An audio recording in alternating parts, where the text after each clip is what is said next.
आगे student exercise 1.3 का question number है 4। कह रहे हैं express each limit in term of E. कहता है ये जो फंक्शन है इनकी जो लिमिट है वो आपने फाइंड करनी है इन टर्म ऑफ ई, एक्सपोनेंशियल की फॉर्म में। तो स्टूडेंट हमने एक फार्मूला पढ़ा हुआ है, हम उसको रिकॉल कर लेते हैं कि limit n approaches to infinity 1 plus 1 over n whole की पावर n जो है वो इक्वल टू होता है e के। ये फार्मूला आपको अच्छी तरह से याद होगा, ये हमने प्रूव भी किया था अपनी लास्ट वीडियो में। तो ये वाला फार्मूला जो है स्टूडेंट हम क्वेश्चन नंबर 4 में यूज करेंगे। आइए इसका जो पार्ट नंबर 1 है इसको देखते हैं। पार्ट नंबर 1, लिमिट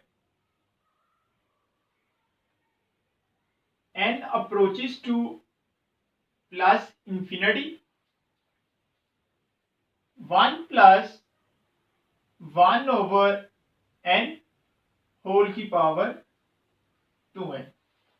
ये फर्स्ट पार्ट है स्टूडेंट, इसका हमने जो है वो लिमिट फाइंड करनी है।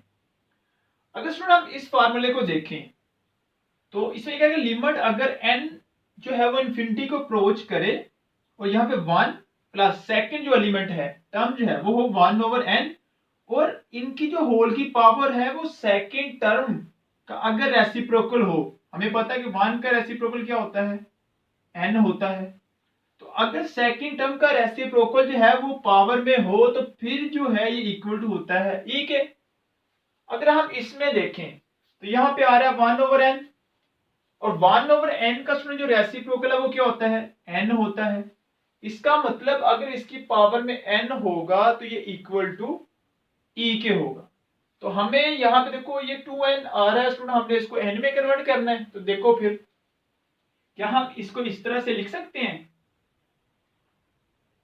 लिमिट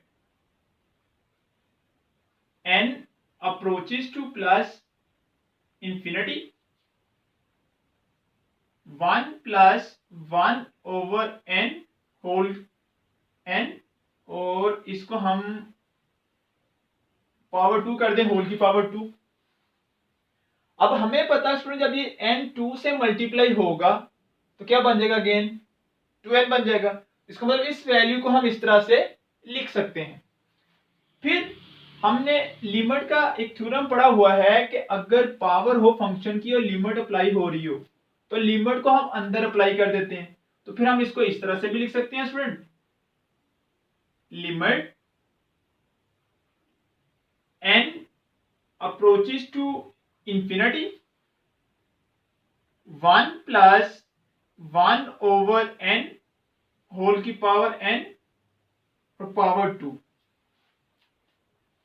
तो हम इसको इस तरह से स्टूडेंट लिख सकते हैं। आप देखो स्टूडेंट ये जो फॉर्म है ये वाली फॉर्म नहीं बन गई, ये इक्वल टू किसके होते हैं, e के।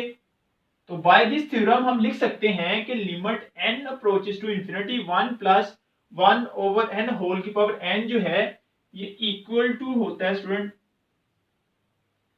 e के, और ऊपर पावर 2 आ रही है हमने पावर लगा दी, और जब पावर ब्रैकेट खत्म करेंगे तो आ जाएगा e की पावर 2। तो देखो स्टूडेंट उसने यही तो कहा था, express E limit in term of E. तो हमने इसकी लिमिट जो है इन टर्म ऑफ ई जो है वो हमने फाइंड कर ली है।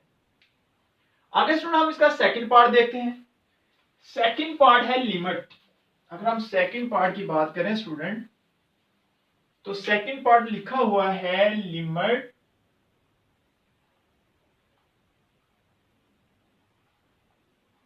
n approaches to plus infinity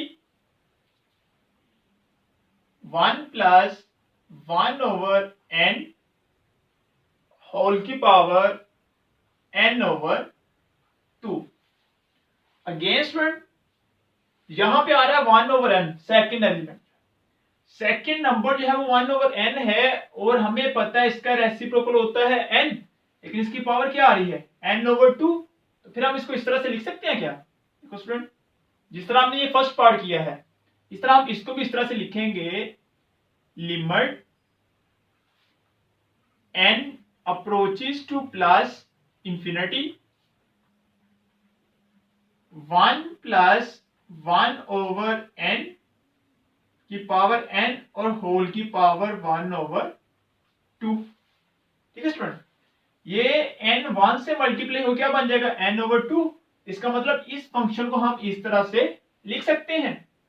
फिर हम इस लिमिट को पावर्स के अंदर अप्लाई कर सकते हैं, जिस तरह यहां पे हमने अप्लाई किया था। तो हम इसको फिर लिख देंगे, limit n approaches two plus infinity 1 plus 1 over n की पावर n और होल की पावर 1 ओवर 2। अब देखो ये थ्योरम बन गया स्टूडेंट। यहां पे ये सारा थ्योरम इक्वल टू किसके होता है, ई के। अगर लिमिट अप्रोच करे इंफिनिटी को और फंक्शन आपके पास क्या हो 1 प्लस 1 ओवर n होल की पावर n, तो इसकी लिमिट किसको अप्रोच करती है, ई को। फिर हम यहां पे लिख सकते हैं ई और इसकी पावर स्टूडेंट क्या आ जाएगा 1 ओवर 2। अब ये पावर अंदर अप्लाई करेंगे तो स्टूडेंट ये बन जाएगा ई की पावर 1 ओवर 2। ठीक है स्टूडेंट, ये हमने कैसे अप्लाई किया, अभी मैंने यहाँ पे ये पार्ट नंबर 1 करने से पहले आपको फार्मूला बताया था कि हमने ये थ्योरम जो है वो प्रूव किया हुआ है कि अगर लिमिट n जो है वो अप्रोच करे इंफिनिटी को और फंक्शन हमारे पास हो 1 प्लस 1 ओवर n की पावर n, तो फंक्शन जो है इसकी लिमिट e को अप्रोच करती है। तो बाय दिस थ्योरम हम यहाँ पे ये लिख सकते हैं कि इस फंक्शन की जो लिमिट है वो e को अप्रोच करेगी। ठीक है स्टूडेंट, अब स्टूडेंट इसका part number 3।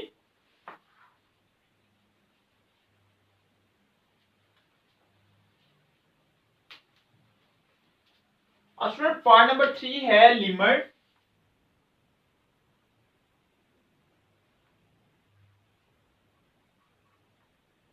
n approaches two plus infinity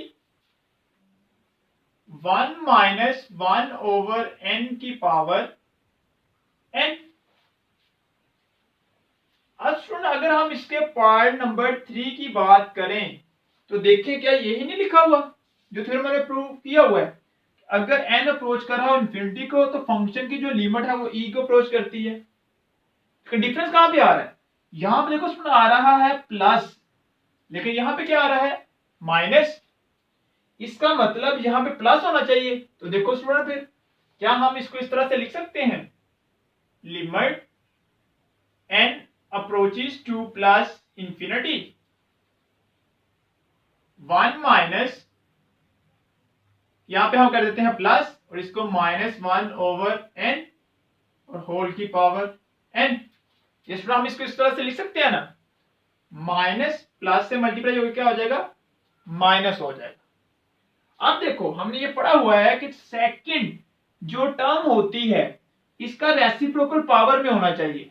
तो 1 ओवर n का रेसिप्रोकल होता है n, तो फंक्शन जो है वो e को अप्रोच करता है। लेकिन यहां पे अब आ रहा है स्टूडेंट क्या माइनस 1 ओवर n, तो इसका रेसिप्रोकल क्या होगा, जी हाँ स्टूडेंट इसका रेसिप्रोकल होगा माइनस n। तो हमें यहां पे क्या चाहिए माइनस चाहिए, तो हम इसको देखो स्टूडेंट इस तरह से लिख सकते हैं, limit n approaches two plus infinity 1 plus minus 1 over n की पावर माइनस n और माइनस 1। ठीक है, माइनस 1 हमने यहां पे भी लिख दिया, यहां पे भी मेन क्या हमने इसको माइनस के साथ मल्टीप्लाई भी कर दिया और डिवाइड भी। देखो स्टूडेंट माइनस 1 इस माइनस n से मल्टीप्लाई होकर क्या हो जाएगा प्लस n, अगेन वही बन जाता है। अब देखो स्टूडेंट सेकंड टर्म जो आ रही है ये उसका रेसिप्रोकल बन गया। अगर रेसिप्रोकल बन जाए तो फिर उस फंक्शन की लिमिट क्या होती है e, तो फिर इसका मतलब हम इसको इस तरह से लिख सकते हैं, limit n approaches two plus infinity 1 plus 1 minus 1 over n और माइनस n और होल की पावर माइनस 1। अब फ्रेंड ये किसके फंक्शन अप्रोच करेगा ई को, तो हम यहां पे लिख देंगे ई और इसकी पावर -1, क्योंकि ये बन जाएगा ई की पावर -1, और जब ये नीचे जाएगा तो ये बन जाएगा 1/e। तो स्टूडेंट पार्ट नंबर 3 जो है इसका आंसर भी आ गया। आगे स्टूडेंट इसका पार्ट नंबर 4।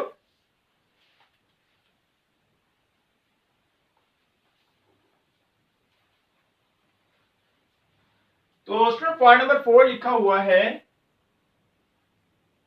लिमिट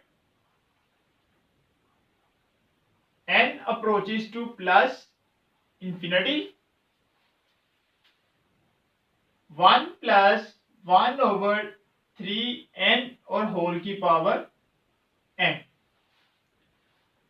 तो देखो स्टूडेंट सेकंड टर्म चेक करनी होती है, क्या आ रहा है 1/3n, और सेकंड टर्म का जो रेसिप्रोकल है वो हमारे पास क्या कहां पे होना चाहिए, पावर में, लेकिन पावर में क्या आ रहा है ओनली n।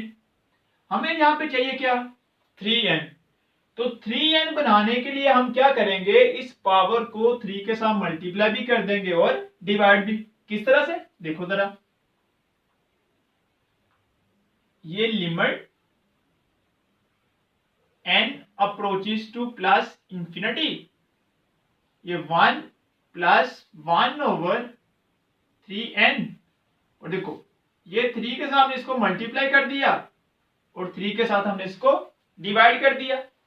ये 3 इस 3 से कैंसिल होके अगेन n बन जाएगा, ठीक है। अब देखो नेक्स्ट टाइम में हम क्या करेंगे, ये limit n approaches two plus infinity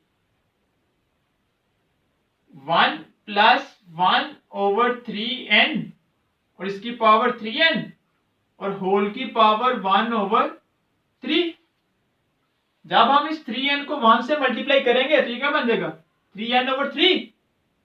इसका मतलब इसको हम इस तरह से लिख सकते हैं। अब देखो स्टूडेंट सेकंड टर्म यहां पे क्या आ रहा है 1/3n, और 1/3n का रेसिप्रोकल क्या होता है 3n, ऊपर रेसिप्रोकल है, इसका मतलब इस फंक्शन की लिमिट किसको अप्रोच करेगी e को।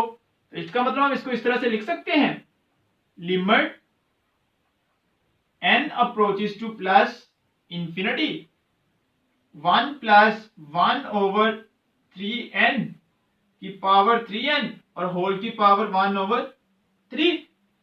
अब लिमिट जो है वो n इंफिनिटी को भी अप्रोच कर रहा है, और सेकंड टर्म का जो रेसिप्रोकल है वो पावर में भी आ रहा है। इसका मतलब फंक्शन की जो लिमिट है वो e को अप्रोच करेगी और पावर क्या आ रही है 1/3।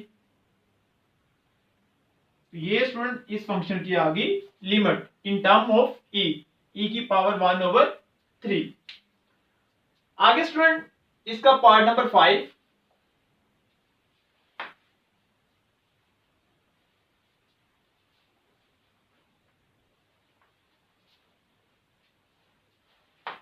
पार्ट नंबर स्टूडेंट 5 लिमिट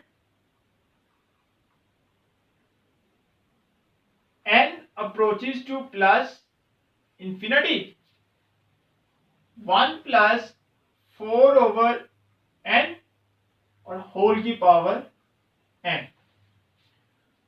तो लो इन टर्म ऑफ e हम इसकी लिमिट फाइंड करनी है, तो स्टूडेंट दो चीजें हमने चेक करनी होती हैं। एक लिमिट जो है वो इंफिनिटी को अप्रोच कर रही है, सेकंड जो सेकंड एलिमेंट है उसका रेसिप्रोकल जो है वो कहां पे होना चाहिए पावर में होना चाहिए। अब यहां पे क्या आ रहा है 4n, 4n का रेसिप्रोकल क्या होता है n/4। इसका मतलब यहां पे क्या होना चाहिए था n/4, लेकिन क्या आ रहा है n आ रहा है। तो n/4 बनाने के लिए हम इसको 4 के साथ मल्टीप्लाई भी कर देंगे और डिवाइड भी। तो देखो स्टूडेंट हम इसको इस तरह से लिख सकते हैं limit n approaches two plus infinity 1 plus 4/n और 4n/4। हमने क्या किया 4 के साथ मल्टीप्लाई भी कर दिया और 4 के साथ डिवाइड भी। अब देखो नेक्स्ट स्टेप में अगेन हम इसको इस तरह से लिख सकते हैं, limit n approaches two plus infinity 1 plus 4 over n, इसकी पावर n ओवर 4 और होल की पावर 4।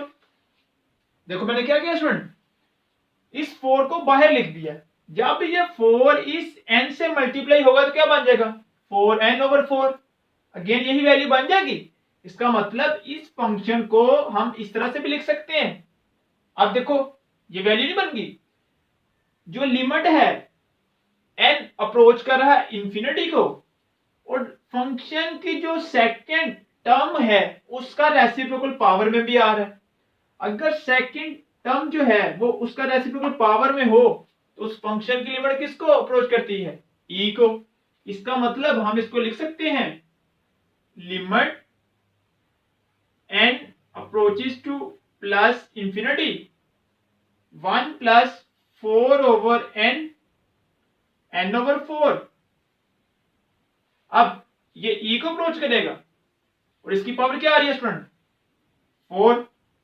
तो ये इस पॉइंट नंबर 5 का स्टूडेंट आंसर आ जाएगा इन टर्म ऑफ e।